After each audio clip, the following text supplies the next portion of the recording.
Bonjour à tous, on se retrouve pour une nouvelle position de combinaison avec le trait pour les noirs cette fois. Et que se passe-t-il?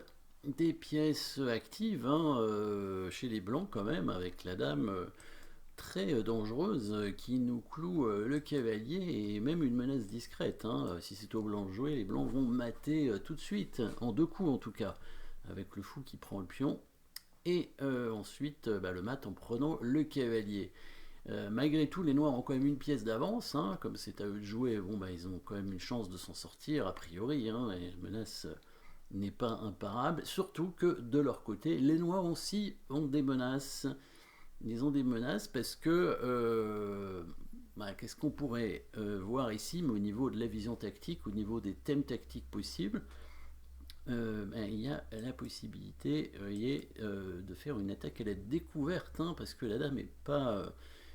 même si le fou est cloué puisque la tour n'est pas protégée, si le fou bouge, ça va attaquer la dame à la découverte.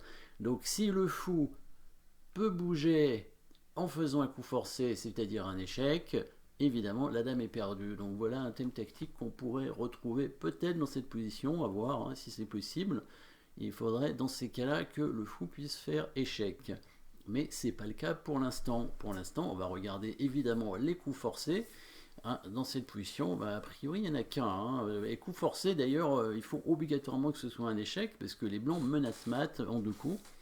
Donc si on menace mat, ce ne sera pas suffisant. Il faudra obligatoirement faire échec. Il n'y en a qu'un seul dans la position. Et ce qui peut être intéressant, justement, cet échec, fou prend pion échec, c'est le seul coup que vont faire les blancs. Bon, ils vont peut-être prendre le fou, mais à ce moment-là, qu'est-ce qu'on fait s'il prend le fou? Donc mettez la pause pour trouver le bon coup, mais je pense que vous l'avez déjà trouvé. Fou prend pion, fou prend fou, évidemment.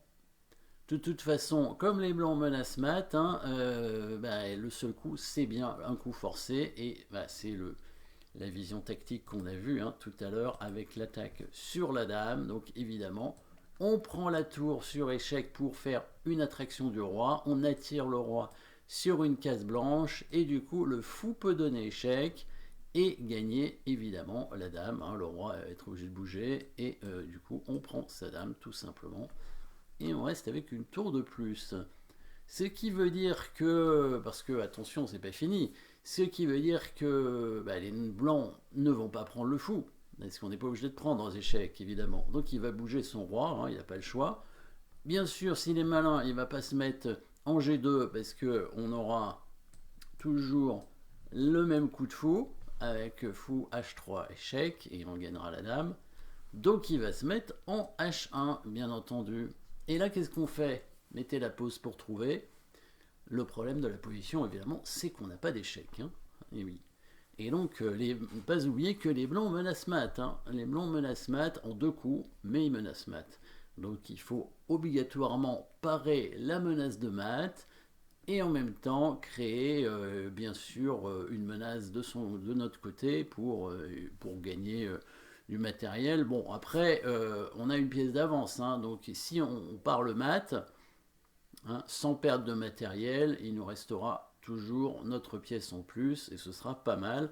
A priori, si on joue un bon coup, mais il n'y en a qu'un, je pense, dans cette position, on va rester, c'est sûr, avec notre cavalier en plus, et on va probablement gagner même une nouvelle pièce. Donc voilà, deux pièces d'avance, ça devrait être suffisant pour gagner. Est-ce que vous avez vu le bon coup? Bien sûr, c'est pas un échec, puisqu'il n'y en a pas. Menace de mat, il y en a, mais il faut aussi parer le mat de l'adversaire quand même, évidemment. Donc menace de mat, il y en a, mais elles sont pas bonnes, puisque si on prend le fou par exemple avec la dame, qui menacerait mat en un coup, on est mat en premier, puisqu'il prend le pion sur échec, et après il prend le cavalier.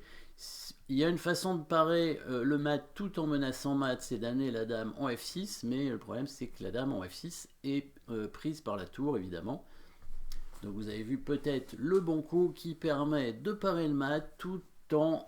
ça ne menace pas mat, mais ça attaque la dame, la fameuse attaque à la découverte, et la dame ne pourra pas prendre la tour à cause du mat. Fou E6, voilà, qui évite évidemment la menace de mat, les blancs ne peuvent plus prendre le pion. Au passage, on attaque la dame, donc c'est bien un coup forcé.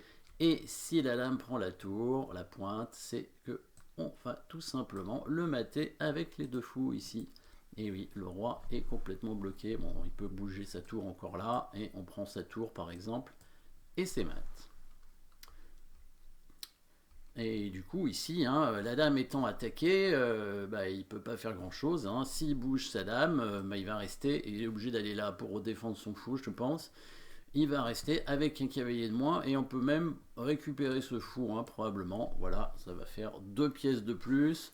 Même si le fou est cloué, il va pouvoir peut-être le récupérer. On restera de toute façon avec un cavalier d'avance, et ce sera suffisant. Voilà, petite combinaison simple, mais il faut la voir, hein, parce que, attention, hein, les blancs ont quand même des menaces de leur côté. Et on peut transformer, ça c'est intéressant, un clouage en une attaque à la découverte. Hein, ça peut se retourner contre l'adversaire. Merci d'avoir suivi cette position, et à très bientôt.